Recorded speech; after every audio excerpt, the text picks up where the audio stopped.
Isang magandang umaga sa lahat. Mag-uumpisa na naman ako nito sa paglilinis kasi kahapon hindi ko nakalimutan kong hindi napunasan yung bintana. Ang alikabok na kasi. Pumasok na yung dalawa kong anak niyan. Dalawa na lang kami natira ng bunso ko.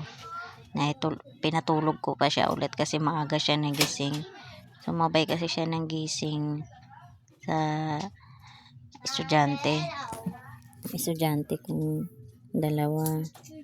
Muntikan pa nga kay malit 5 na ako nagising. Hindi ko napatunog yung alarm. Hindi ako nakaset ng alarm. Buti na sanay na ako sa umaga nagigising. Kaya yan. Maglilinis na naman ako nito ng bahay kasi sobrang alikabok na. Lalo na dito sa bintana. Maalikabok na. Pag nanay ka talaga, hindi ka mapakali na hindi maglinis ng bahay, lalo na nakasanayan mo ng araw-araw maglinis.